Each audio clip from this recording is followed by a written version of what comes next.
Hi everyone. My name is Emily. I'm a policy fellow with the ACLU of Hawaii. It's 6:05 now, so we're going to get started. I'm assuming people are going to keep coming in, but we have to start eventually. Um, yeah, welcome for joining us tonight. Here's a quick preview of our agenda. We're going to have introductions. We'll go over some accessibility statements, community agreements. We'll talk about the ACLU of Hawaii and introduce us as an organization. I'll go over some training goals, go over the Legislature 101 training, and the issues that we're covering this session. Then some advocacy tools, and we'll have a Q&A at the end. So again, if you missed it before, go ahead in the chat and drop your name, your pronouns, and where you're calling in from.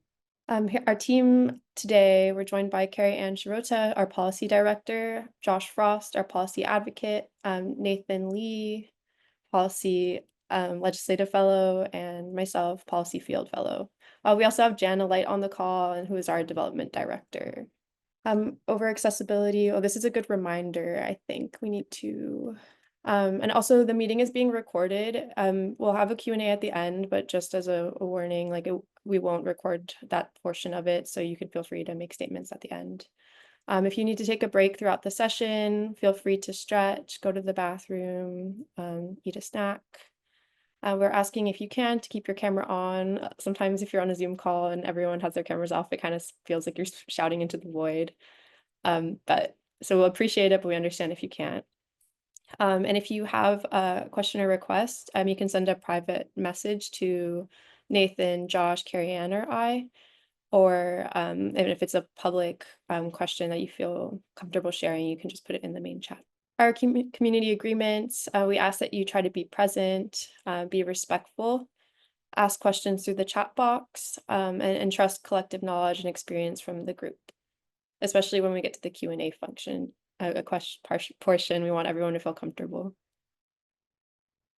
So who we are, the American Civil Liberties Union of Hawaii upholds and defends the civil rights and liberties granted under the U.S. Constitution, Hawaii Constitution, and other state and federal laws. We've been serving Hawaii since 1965. We're a private, nonprofit, nonpartisan organization, and we do not seek or accept government funding, so we can remain completely independent. Our training goals for today are to gain an understanding of the state of Hawaii's legislative processes, learn how to engage with lawmakers and submit testimony on legislation, and prepare to mobilize for the 2025 legislative session. So we'll be introducing the issue areas and bills that we'll be working on this session. And here's a quote. It's very inspiring from Frederick Douglass and kind of the energy we want to bring to this panel and presentation. If there is no struggle, there is no progress. Those who profess to favor freedom and yet depreciate agitation are men who want crops without plowing up the ground. They want rain without thunder and lightning. They want the ocean without the awful roar of its many waters. This struggle may be a moral one, or it may be a physical one, or it may be both moral and physical, but it must be a struggle. So I'm going to pass it over to Josh to go over the Legislature 101. Thanks, Emily. So here in Hawaii, we have a bicameral system, which means we have a legislature that's comprised of two chambers. The House of Representatives, sometimes referred to as the lower chamber, that's made up of 51 members from 51 districts across the state. And the Senate, or sometimes the upper chamber, is comprised of 25 members from 25 districts around the state. The leadership, usually in both chambers, leadership is comprised of a team, but the House Speaker is the sort of the leader of the House of Representatives. The Senate President is the leader of the Senate, and then they have a team of folks around them to assist with leadership activities. Session runs according to the state constitution, 60 legislative days. Or session days, which isn't equivalent to calendar days, and always starts on the third Wednesday of January. This year it'll run till just about, I think, the 4th or 5th of May, and so usually sessions about 4 months from beginning to end. session days are when the House and the Senate convene in their respective chambers to conduct business. So you'll see on the calendar, there's recess days. Business is still being conducted, hearings are still being scheduled. It just means that the bodies don't meet collectively in their respective chambers. Each body has their own set of rules that they approve and follow throughout the session. Usually they're approved at the beginning of a biennium, which is where we're at now. The beginning of a biennium is always the session after an election. So bienniums always start in odd-numbered years and run for 2 years. Committees, sometimes you'll hear them referred to as subject matter committees. And this is where a lot of the substantive work is done. Bills are heard by subject matter committees in the respective chambers. So there's House committees and Senate committees. A lot of times there's the equivalent. So like in the House, you have the Committee on Judiciary and Hawaiian Affairs, and in the Senate, you have Committee on the Judiciary. So you'll see in both chambers similar committees. They're not always identical, but usually they're very similar. So if you have a bill that goes to one hearing or one committee in one chamber, it's likely that bill will go to a similar committee in another chamber. I think we already went through this. There's 25 senators and 51 members or 51 representatives. Here in Hawaii, you could see the sea of blue, for better or for worse. In the Senate, we now have 3 Republicans and 9 Republicans in the Senate. So they are still the minority. But they introduce bills and they participate in committees just like any other member, and have the same rights and privileges as any other member of the House or the Senate. Next. And then here we have a fun from Civil Beat, How a Bill Becomes a Law, and Emily will play that. All laws start out as bills. Bills can be an idea for a new law or a proposal to change an existing one. The legislature votes to pass a bill, and the governor signs it into law. Sounds simple, right? In reality, the journey from bill to law is anything but straightforward.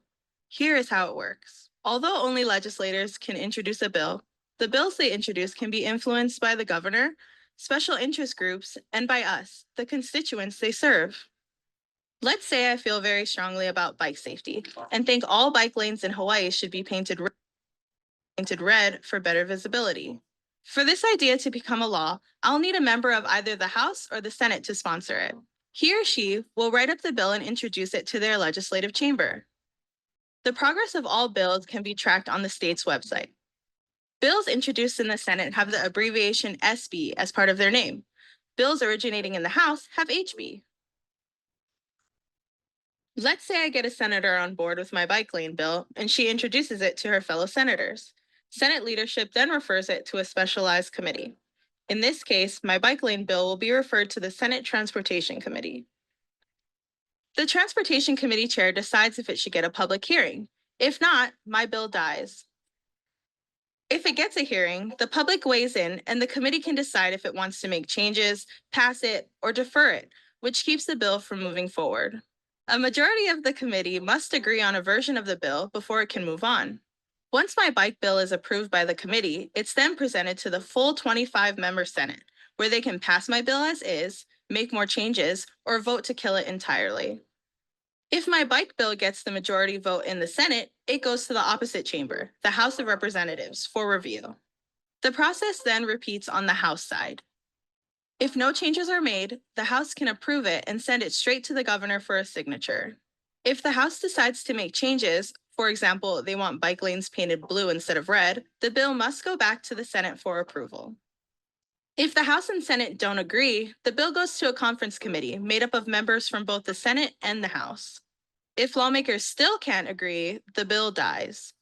If they agree on an amended final version, it goes back to each chamber for final votes. The governor can also veto a bill, but the legislature can override that veto if 2/3 of lawmakers agree. Most bills that are introduced at the beginning of session never become law. In a recent 2-year session, almost 5,000 bills were introduced, and only 437 became law. Want to learn more? Check out these links. Right, thank you. So as we move into the next phase, we're going to talk about some of our priorities, but also some advocacy tools that you can use to help influence the process. So you can submit testimony to the legislature, which we'll walk you through how to do later this evening. You can reach out to your representatives and senators and ask for a meeting, or just call and share your thoughts with them on any particular legislation. Letters to the editor, op-eds are always good this time of year, although all year round. And you can host a house party to watch hearings after the fact, or floor sessions after the fact, or talk about how you guys are going to get organized and do important work. On the part for the part of the ACLU of Hawaii, our legislative priorities. This is not a comprehensive list, but these are just some of the highlights. Adult use cannabis legalization, pretrial fairness, that's bail reform, among other things. Police transparency and accountability. Reimagining public safety is a pretty big umbrella, and we'll talk about some of that stuff here in a bit. And reproductive freedom. At the top of that list is cannabis legalization. These are the bills: HB 1246 and Senate Bill 1613 are companions. They're identical bills introduced in the House and the Senate. The goal is enforcement of cannabis prohibition laws currently waste taxpayer dollars, perpetuates racial disparities, ruins lives, and puts people with minor nonviolent convictions in severely overcrowded jails and prisons. The bill creates a regulatory structure that allows for consumer sales, product safety testing, quality control, tax collection for the adult use cannabis market. And the bill includes restorative public safety and public health grant programs for those who were impacted by cannabis prohibition, as well as record expungement provisions to address the harms caused by the ongoing war on drugs. So my name is Nathan. I'm one of the policy fellows along with Emily at the ACLU of Hawaii. One of the issues that we are focusing on is pretrial fairness and bail reform. And so there are currently 3 bills that essentially seek to make basic changes to bail reform that we are supporting. And what these bills do is require judges to put on the record the reasons why they are denying somebody bail, so that advocates, the people who are justice involved themselves, and also people who are looking to reform the system can better understand how bail is working and whether it's serving the public and also the people in the system effectively. It also sets kind of minimums at which people can be considered unable to pay bail, in order to recognize and understand that oftentimes bail is set in a way that doesn't account for people's true ability to pay, and their and essentially the bill seeks to at least establish a minimum floor to not make our justice system pay to play.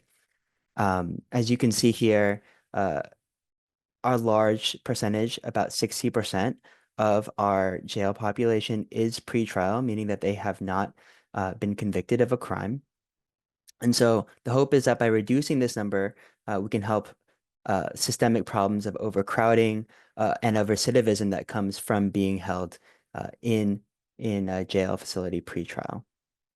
And then the other bill, House Bill 278, is another bill that kind of sets a basic groundwork for better understanding how we can reform our criminal justice system, this time for police transparency. And so this basically would require the recording of basic information about police encounters with the public, and create a kind of uniform data collection standard for the different counties in Hawaii. And this is really important to increasing transparency into law enforcement activities, not only for law enforcement to know how to do better, but also so that people can better understand how they are being treated, and to increase public trust in law enforcement, and also in its ability to be responsible to the public. Aloha kako, everyone. My name is Carrie Ann Shirota. I'm the Policy Director for the ACL of Hawaii.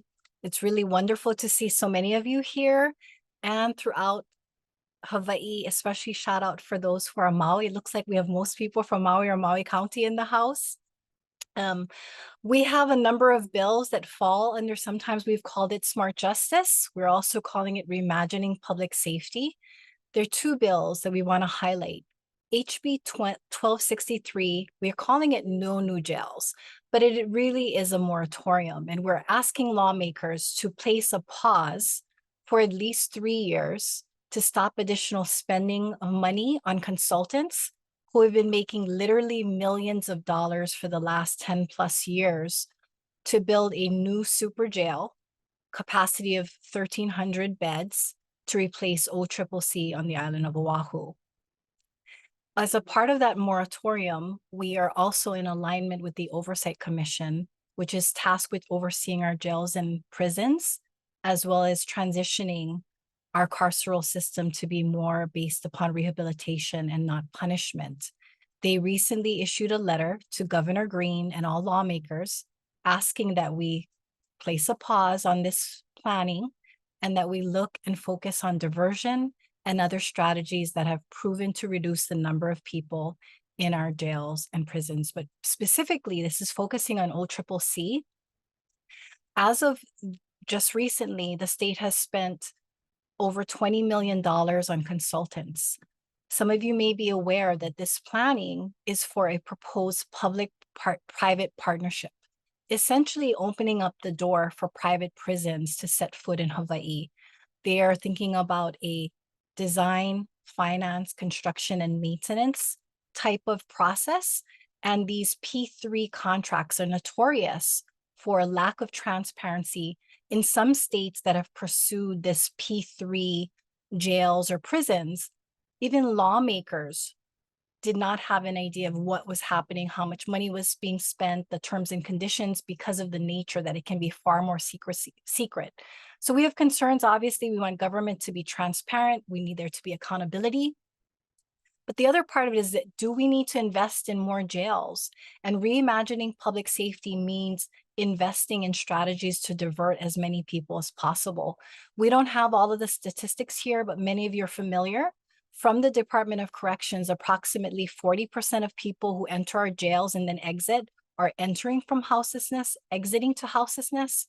We have a public health crisis, a public housing crisis, and we need to focus on what we know makes our community safe. And so our resounding resolution is not only to place a moratorium, a hold on this planning process, but that we invest in what we know builds true community safety. So that's on the new jails, HB 1263. On the HB 1446, we are asking for a forensic audit on jail spending. Again, as we've noted, there have been already $20 million that has been spent. Nobody has an idea of who all of the contractors who are making money, but we can assure you that at the Oversight Commission, which is open to the public, virtually in person every month, for the last year or so, you have consultants, architects, you have a lobbyist for Core Civic, which is the second largest private prison operator. They incarcerate our people in Saguaro, Arizona, and they are in on these meetings. They may not say anything, they're silent, but we know that they're lobbying behind the scenes, and they are also pushing for larger, bigger jails and prisons throughout Hawaii. So we hope that you can support our call for action to get hearings on these bills and push it through. The next slide, please. HB 1328 is our #1 reproductive justice bill. Many of you know, many of you are here in this space. I think I saw Christy Duart from Hawaii Home Birth Collective. I just want to acknowledge her, other community members, midwives, birthing practitioners, especially from Maui, Ki'i Kahanohano, who is one of the plaintiffs in the lawsuit.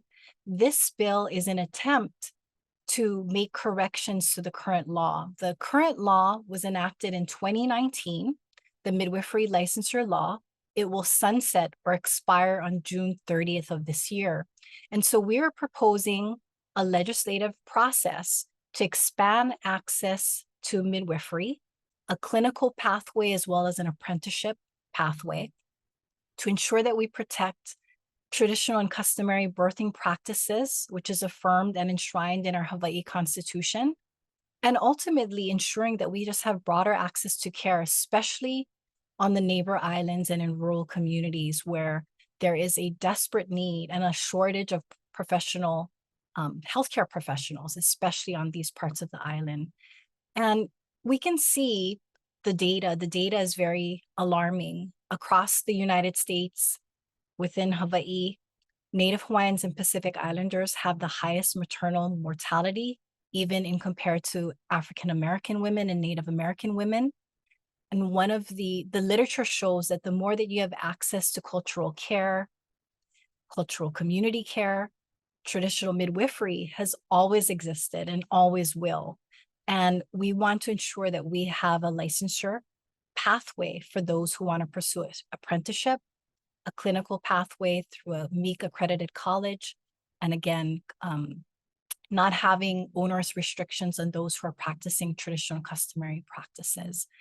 We will probably during the Q&A get into some of the politics surrounding this bill.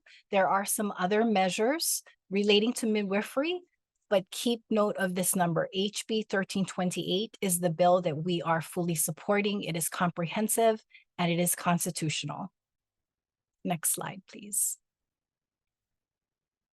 And we also support a number of other measures, but for interest of time, we're going to highlight 3 here. HB 676 and SB 782 is a Connecting Families bill. We're working with a national organization called Worth Rises. In a number of states, they have worked with collaboratively with coalitions to pass legislation to make all calls from jails and prisons free for families, recognizing the importance of staying connected, especially for children and their parents, whether they're here on the same island or transferred out of state thousands of miles away. The literature is clear that when you stay connected to your families, there's a greater likelihood of a more successful transition and reintegration back into the community. And we want this legislation to pass because it would align with our juvenile system. For youth in the Juvenile Detention Center, HYCF, phone calls are free. So we want it to be consistent. And the reason for the timing of this, it's always important, but just recently, the FCC, the federal government, enacted some rules that will prohibit or stop the state from having a contract with these phone providers who charge much higher rates. And so essentially they're getting kickbacks, and then they can use the kickbacks from this money to fund other things. And so because of this federal rule, the timing is ripe for us to pass this law and for families to stay connected without, again, making trade-offs, food for children, things for school, or staying connected to loved ones. And I'm going to turn it over to Nathan to talk about the other 2 bills here. Yeah, thank you. So House Bill 129 actually had its first hearing this morning, and in alignment with what we've just shared, this bill would eliminate fines and fees for youth who are justice involved, and also not put the financial burden of those fines and fees onto their parents if the youth are unable to pay. And so and this is kind of in alignment with guidance from the Department of Justice in 2023, and also with extensive research that says that imposing fines and fees on youth increases recidivism, often are imposed along kind of existing racial disparities, and then also often are not worth it for state governments. The cost of collection and enforcement for fines and fees often is much higher than the actual money that's received through the enforcement. And so it's kind of a common sense bill to make sure that youth are protected and able to get back on their feet if they are involved in the justice system, and also to not burden their families for their relationships with their children. House Bill 22 is a bill basically to protect against detainers from ICE, Immigration and Customs Enforcement, and basically would allow the state to not comply with ICE detainers and also not provide extra information about undocumented individuals, such as where they live or where they work.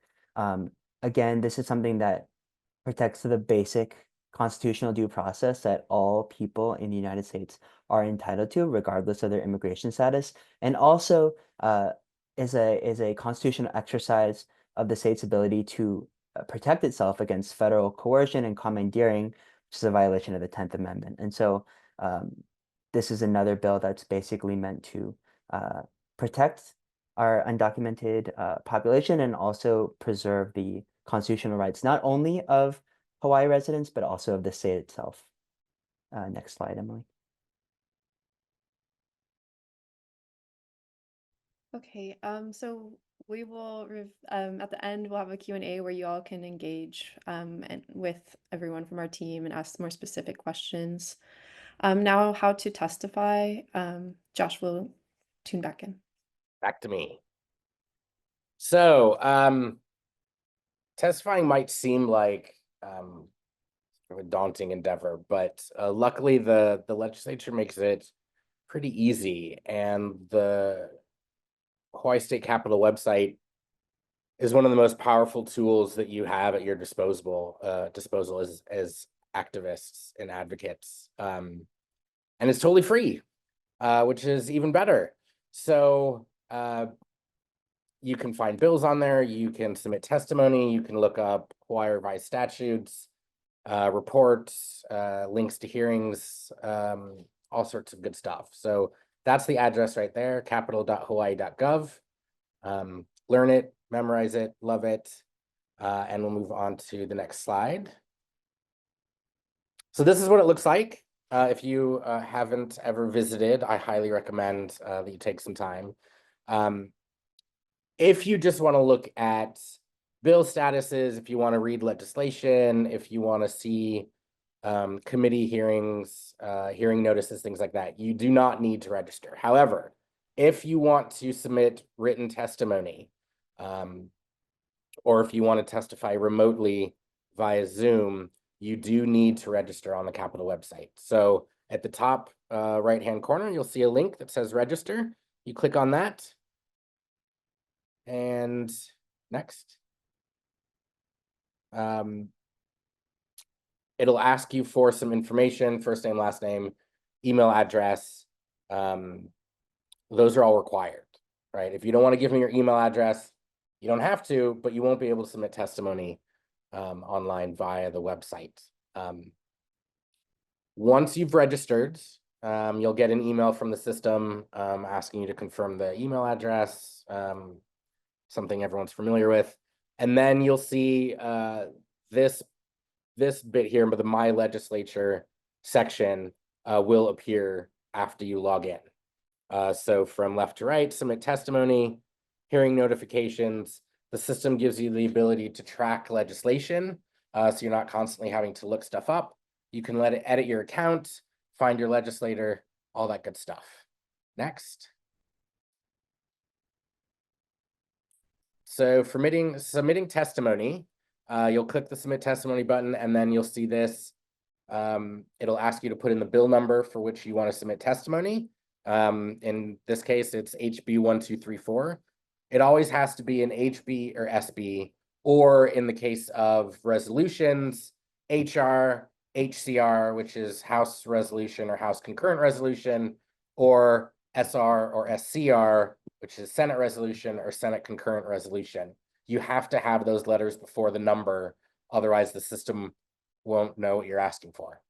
So in this case, you submit, you type in the bill number, and then it'll ask you to add some information, first name, last name, what position you're testifying on for the bill, support, oppose, comments.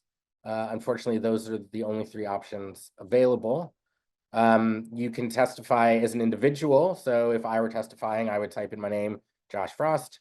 Or if you're testifying on behalf of an organization that you represent, either as part of your job, although if you're lobbying, I would assume you already know how to use the website, or if you're doing it for your community group, nonprofits, friend group, whatever, you can add the organization name there. And then it'll ask you if you're testifying in person, or if you plan on testifying via Zoom remotely, or if you're only going to submit written testimony. Those are the three options. If you think you might want to testify remotely, but you're not sure, go ahead and click that remote via Zoom option. That doesn't mean you're required to. No one's going to yell at you if you don't turn up. But if you don't click that button and you later decide that you do want to submit testimony remotely via Zoom, you'll have to call the committee clerk. It's a whole thing. So the easiest option is just in case, click the Zoom link, and then you'll get an email as you approach the hearing with the Zoom information and instructions on how to participate. Of course, if you're going to be in the neighborhood of the state capitol, you can always go into the building and testify in person. It's nice if you give them advance notice, but you don't have to. You know, if you decide to take a long lunch that day and just walk in, you're free to do so. The Capitol is a public building, and you won't ever be turned away. Next.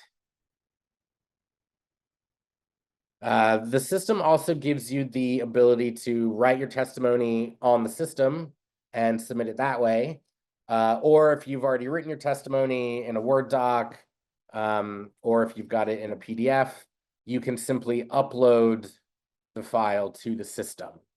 But this is, if you want to, you know, submit something really fast, you can just go on there and say, you know, my name's Josh Frost and I'm testifying in support of HB 1234, and then hit submit, and then that's it.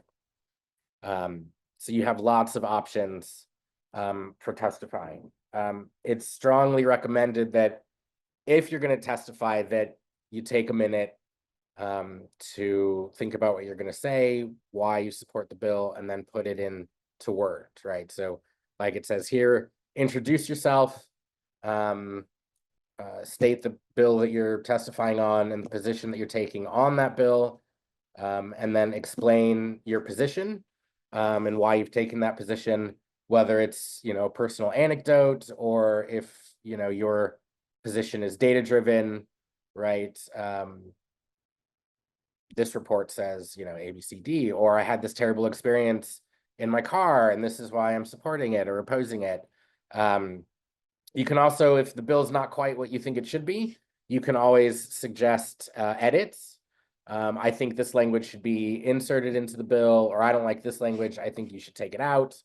And then at the end, always thank them for their consideration and urge them to do whatever you're asking them to do, pass the bill or not pass the bill, whatever the case may be. In all instances, both in your written testimony and if you present testimony via Zoom or in person at the Capitol, always be respectful, always be polite, always be friendly.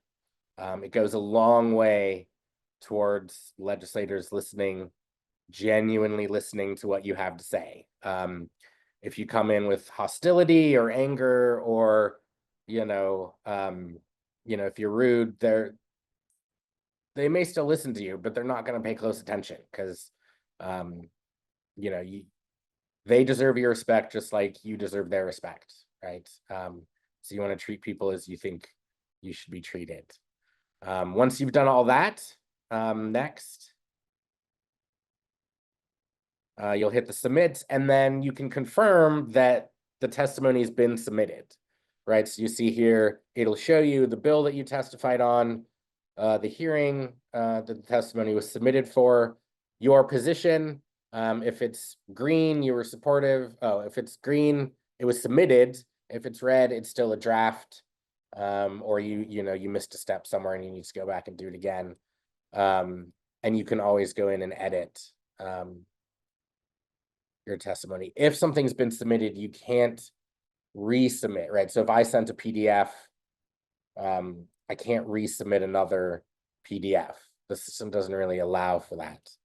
And like you see here, if you requested a Zoom link, it will show there, right? So this is just a good way to confirm that the system did what you asked it to do, right? And then throughout the session, you'll also have a good running list of all the things that you testified on, right? So did I testify on, HB4?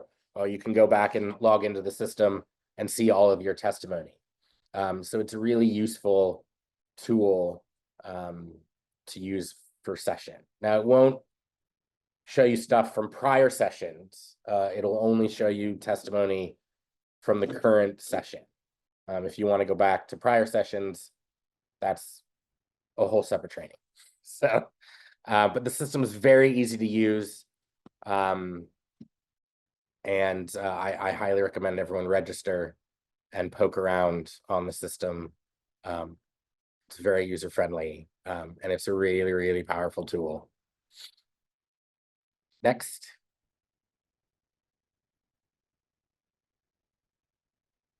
Resources. So, oh, is this me? Sorry. One of the most, if you're on Oahu and you're near the capital, you can go to the public access room. We're one of the only states in the country that has this resource available to the public. It's provided by the legislative branch. The staff is incredibly bright, very experienced, and very, very friendly.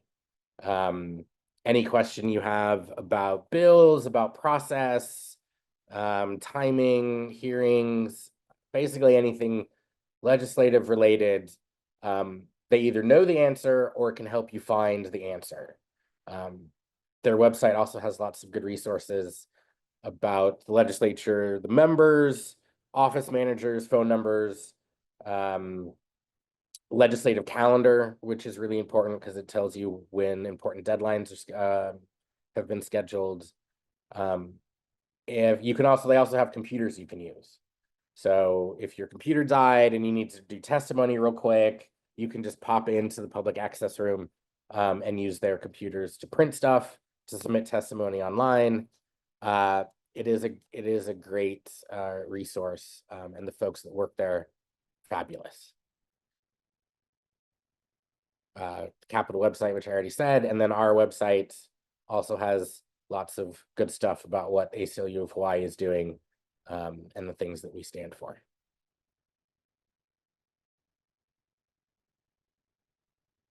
Okay, thanks, Josh.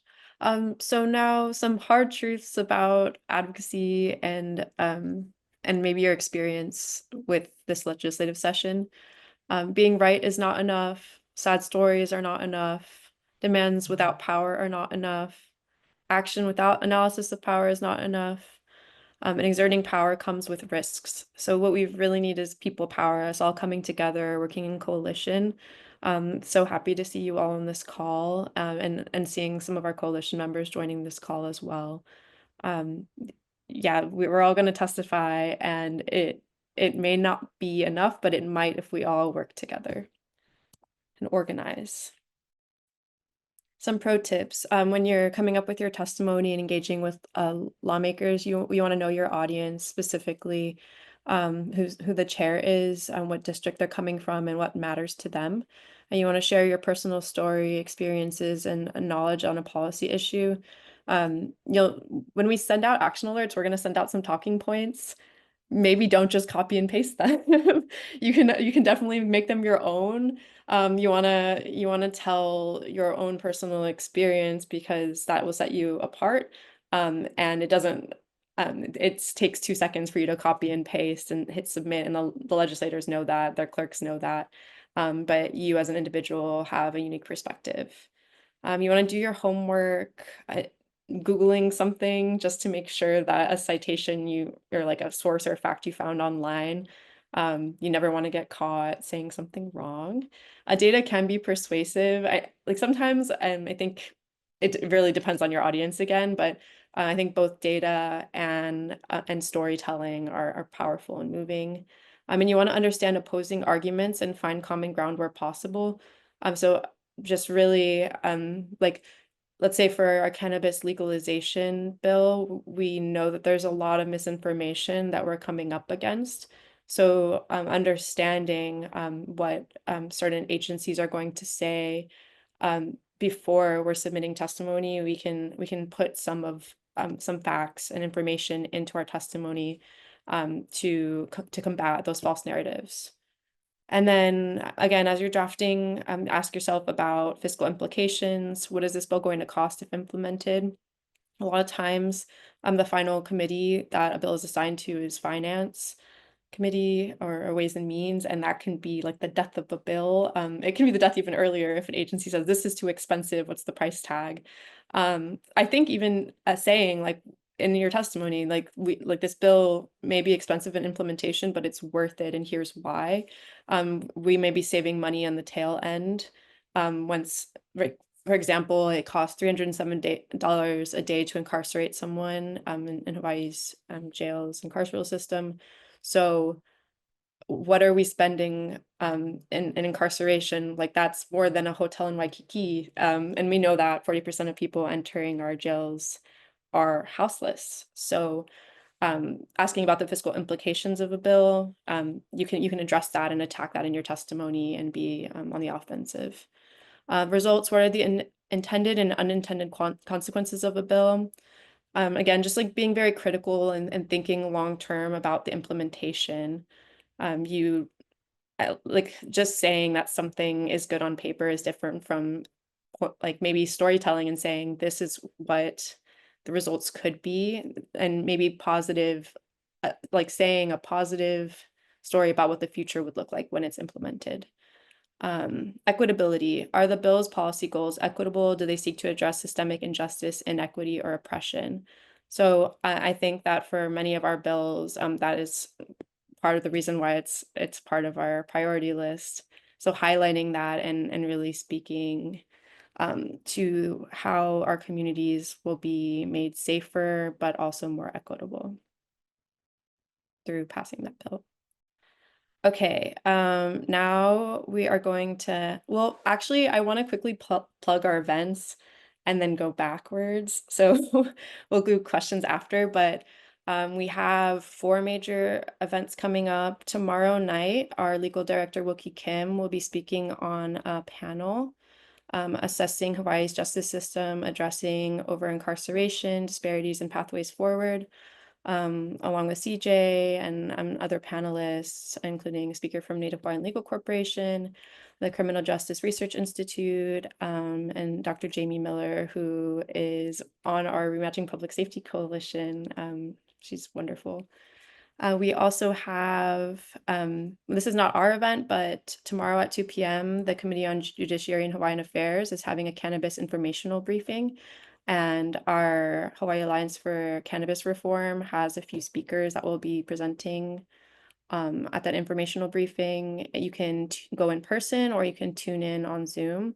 You can find it on capital.hawaii.gov in the events site. So I'd love to see you all there. And if you come to the event and you see us there, connect with us because we're having a pahana afterwards. I would love to meet some of you in person. Then we have our Cannabis Expo tabling and panel presentations this weekend. So the expo starts on Friday and runs through Sunday, but we have a public safety and social equity panel on Saturday at 3 p.m. And then Josh and I will kind of be doing this presentation, so maybe don't come to this. That'll be on Sunday at 1:30. But if you have any friends who are going, definitely tell them to stop by. And then on February 3rd, Carrie Ann, Christy, and Laulani will be giving a presentation with the Chamber of Sustainable Commerce. It'll be via Zoom at 6 p.m. So it's Monday, February 3rd. And we'll be doing like a deep dive on midwifery, like expanding access to midwifery, licensure, and maternal health. So now we can go back to questions. I'm gonna actually exit out now from the screen share so you can see everyone and see the chat.